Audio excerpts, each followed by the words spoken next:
It's Vanessa, Deep Desert Tarot here. How are you doing? I wanted to just read some cards really quickly. I don't know, I filmed my Ooh La La French Marseille decks with these guys earlier. And it just gave me like an itch that I really want to scratch now. Please scratch it with me. I'm going to be using the I Am the Artist Tarot from Saki. And, you know, this is one of those decks that I never would have known about unless it was blasted all over TarotTube.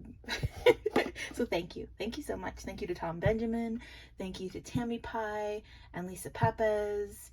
And just, you know, all the greats for really going to the mat for this deck, because I'm really enjoying it. Yeah, Monica Cleo Saki is the artist, and this deck is all about honoring and tapping into your creativity, whether that's, you know, creating art or creating your life the way that you want to, by your design. Don't stop until you surprise yourself. So fun. So when I first got it in, I thought, oh, okay, this is not exactly what I expected. And I wish I would have bought the book that comes with it. If you get this deck, I'm going to say, spend the extra $20 and just get the book if you can, you know, or, you know, be like me and wait until you can and then go for it. But I've been really loving it. It's very, very color concerned, which I like. The artist's use of color is very intentional. This is a really cool little slip of paper you get. On one side, you've got gray for accept, white for open, pink for play, red commit, darkest red for heal, black own, favorite color, whatever that is you choose, celebrate. So I think this is like designed so that you can put the cards down on each color, like shuffle and pull. And kind of get a little reading for yourself. So if, say, this 9 coins in this dark red heal spot, I would say, like, heal some wounding around abundance and scarcity, having stuff, fear of having stuff, lust for having things, something like that. And if I got this 6 of Swords in the black square for own, might be like owning my place, owning my decisions, owning the choices I've made. If I'm escaping a situation, really owning where I take myself next. So instead of just reacting and running from the place, actually choosing and going towards a place. So that's a little bit about this. I didn't think I was going to go into this, honestly, but we're here now, so we're just going to off-road it together. And then here are the chakra colors on this side. And for the crown chakra, there's I connect. For the third eye chakra, I see. Throat, I express. Heart, I love. So this is a cool thing. The artist says you can break this up, cut it up, or just keep it in a sheet. I'm going to keep mine intact because otherwise I will lose everything. I'm surprised I haven't lost it yet as it is. So yeah, the downloadable little colorful book is what she calls it. The LCB, the digital edition, is pretty freaking fantastic. It's really designed for ease of use. It's super user friendly. Wherever you're at reading, you can tap the top corner tab and get taken right back to the table of contents. So it's pretty navigable and lovely. And I'm not usually a fan of digital little books, but this one got my goat. And then we've got some correspondency, some symbols, astrology. So yes, I could not resist getting this. I did an interview spread with it that was really fantastic. I read cards for a friend of mine who's going on a job interview, and the message was so spot on. Oh my goodness, I can't wait to see what happens with the interview. We recorded it and we're going to be checking up on it. So yeah, this is the deck. It's a great friend. It's really encouraging. And I thought we could use it to practice a spread that I just made. I don't know about you, but I've had a really rough summer. It's just not been easy or good. It's been hard and often painful, and the heat is not helping. I'm in northern Arizona and it's just sweltering and we don't have AC, and I think I just have a lot of unanswered and seemingly unanswerable questions about my life right now. I don't know who's with me, but this is what's up. And I find that when I'm in these times in my life, I forget to use tarot as a tool for, I love that there's a 5 of Cups up while I'm talking, while I'm really in the shit, you know? I can neglect it. And I always think it's for other people. Like, I'll read for friends and clients and family, if and when they come to me for readings. Things got to be really bad with my family before they ask me for a reading, but that's okay. So I was like, why am I not using this tool for myself? Why do I do that? Why do I think I don't get to? And I think it has something to do with, you know, depression. So anyway, I made this spread and it felt really good just to even design it. I've been taking a workshop with Tom Benjamin. If you don't know him and you're not already following him, oh my gosh, click the link in, well, I don't think I could do clickable links yet because YouTube is still getting to know me, but look him up. I'll put his information in the description here. He is fantabulous, fantissimo. I love him. And doing the workshop has got me doing readings for myself again. And he designs a lot of his own spreads, and like he likes to ask, how do I know if I'm on the right path when he's doing like kind of check-in type cards? How will I know that X, Y, or Z? And I thought, oh, that's really cool. I don't do that very much in my spreads. And so we had 777 recently, which, you know, we had July 7th, 2023, and 2023 reduces to 7. So, you know, a lot of new age folks were making a big deal about the numerology of the day. And I wanted to make a spread for myself for the day. And what came to me was something that I'm calling for now gifts in disguise. So the first position, oh my God, this notebook is so busted, I'm sorry. But the first position in the spread, which is going to look like this, it's kind of supposed to look like a 7 a little bit. But the first position is, how does the gift currently appear? What's the surface? This gift that's kind of hidden in plain sight, right? How does it appear now? The second position is, what is the gift under the surface? Like, what's at the heart of this? What is it really? The third position card is, why now? Why should I see this gift and acknowledge it, and why is it happening now? 4, how can I make the most of this gift and this time in my life? 5 is, how will I know I'm on the right path? So yeah, so that's a nod to Tom. Thank you, Tom. 6 is, what to be cautious of right now, what to avoid, what to release, so that we can make room for the gift to shine in its full essence. And the 7th card is, any additional messages or advice from Spirit, God, angels, guides, whatever you believe you're tapping into when you read cards. So even if that's your higher self, right? I love to do an advice or just message card from that. It just alleviates me from my own brain at the end, and it always feels really tender. Those messages always feel right on too. So let's do this together. All right. Omideo, Great Spirit, I'm here. I'm on my YouTube channel as Deep Desert Tarot, doing an example spread reading for this, an example reading for this new spread, Gifts in Disguise. And I'd love to just learn from this and use what I learn for my own good and for the good of those around me. And in some way, epic or minuscule, the good of the whole world. I ask for these messages to be clear. to be true, to be timely. So that will be, well, how does the gift appear now? What does it seem like?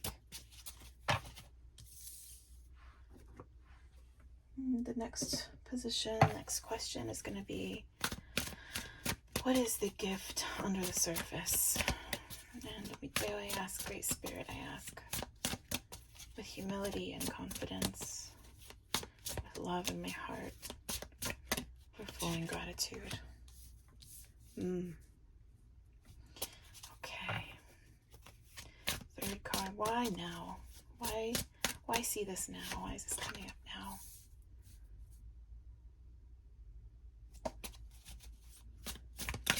How can I make the most of this gift in this time in my life?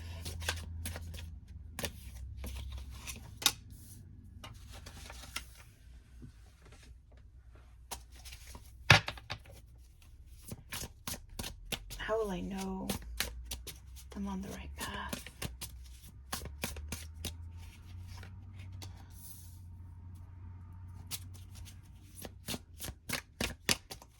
What is there to be cautious about right now? Okay, thank you. Oh, interesting. Okay. And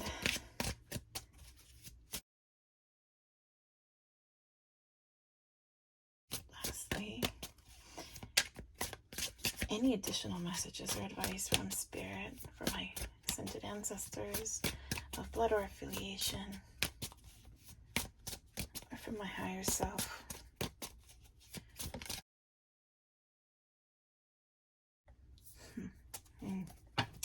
Okay, so I lay these out a little bit differently than I want to lay them out in the spread. I'm actually going to go like this, and I see some design issues with this spread for sure. It's awfully big, and I might just have to not be so attached to it looking like a 7, because that's really not the most important part of it, but it is nice. Okay. So we're reading this for a client, and I mean, it does look like it's for me, I'll be really honest, but only parts of it, not all of it. So we would say that first off, what is the gift, and what does it seem like? What does the gift look like on its surface? And we've got this mentor up here, which is the Hierophant card in this deck. And I'm really drawn to this checkerboard on this card and this seeming benevolence. And it's almost like the situation, the gift, looks like a teacher giving freely, giving wisdom, giving truth, with a lot of love. That's what it looks like, right? And this is funny because this reading, when I conceived of it, I thought it would be more like things that look really shitty in your life that are actually huge gifts that you can learn from. But in this reading, it's kind of like something that looks pretty good. But, is it? I don't know. Maybe it looks good and it's not. Maybe it looks good and it is good, but just for not the reasons that you think. So in this case, it looks like leadership, it looks like mentorship and spiritual mentorship, namely. And so what's at the heart of that gift? What's under the surface? And we have this 8 of Cups. This is so interesting. In this reading, I would say the gift is having gotten what you needed from your teacher and going out on your own to find your lessons between you and you, to test yourself and learn on your own, that you're ready to do that now. That's the gift, the readiness and the ability. And so, why now? What's up with the timing of this? And we have this 2 of Pentacles, and I might say, well, it might be time to go off on your own, and you might be ready to do this because on the material level, you can afford to go out on your own and like find your way. Or flip of that is you can't really afford to keep paying someone else for lessons that you can learn on your own. So something about self-sufficiency and the balancing of work and home and the material plane. And I can't help but see how topsy-turvy the waters are behind her in this card, which they always are in the Rider-Waite, but they feel really, really up close and personal in this one. And I'd say maybe something about your internal resources too, like it's time to grow up and trust yourself and take your learning and your spirituality into your own hands and be your own leader, because you have the resources to do it and you're able, and it's part of growing up. And how can I make the most of this gift and this time in my life? How do I honor it? I think it's pretty clear with this reading, the cards next to it, that you honor it by taking it on, right? By being responsible and by doing something every day. Not just when it's easy, but like committing to it. I really see a lot of that here. Okay. So our fifth card is how I know I'm on the right path. And we have a reversed 5 of Pentacles or coins. This is interesting. You'll know you're on the right path if, like, honestly, if you're able to provide for yourself, if you're able to, like, be comfortable, be stable, be grounded, if you don't see your outer world falling apart anymore. There's also this idea, because these pentacles feel really emotional to me in this deck, and I'd say also, if you're not feeling lack, if you're not feeling impoverished all the time, if you're not acting out of scarcity and reaction to fear of scarcity, if you find you're taking big risks and knowing that you'll catch yourself if you fall, and knowing that even if you don't have a lot materially, you still have you and that's plenty, and that makes everything possible. If you're coming from that place and that's your life experience, then you know you're honoring this gift. All right, so what to be cautious of, what to avoid, what to let go of right now to make room for the gift. So interesting. We get this 7 of Cups, which is like, I think in this position, in this spread, it's saying be decisive. There's no room for illusion or indecision or what ifs, or to there's times in your life when you take a chance and you just like try something on and you're like playing dress up with your life. I'm gonna take 6 months, I'm gonna take a year, and I'm just gonna do this I don't know, I'm gonna go wolfing, or I'm gonna go to another country. This is, the other country part is from personal experience. I'm just gonna go live abroad and see what me emerges when I live abroad. So it sounds like the time for that is over, and this is what to let go of. The fanciness, the fancifulness, and the grass is greener-ness, and the what ifs. So indecision's gotta go. Illusions have to go. And lastly, additional message or advice from Spirit, from Mateo, Great Spirit. This just says to me that you can absolutely do it. It's not going to be easy, but it will be worth it. You are strong now, but you will be even stronger when you do this, and you will have a surprise wellspring of strength from a very true place. I also can't help but think your spirit is so much greater than you know. This wrestling match has been going on for so much longer than you even realize. And that has contributed towards something. You are already leaps and bounds ahead of where you think you're at, and you're safe. And I also am getting a really strong message about a protector spirit that's there too, not to forget that, and to call out to the protector spirit and to talk to them and to, like, I don't know, nourish your relationship with that protector spirit. And that's pretty gorgeous, especially considering that that making the most of it's going to require some heavy lifting. There's the strength to do it. So this was really fun. I hope this felt good. I don't know, I kind of feel like maybe we all needed to hear this message. Let me know if that's true for you. Leave me a comment. I'd love talking about this stuff. And yeah, thanks for joining me on this short little card read.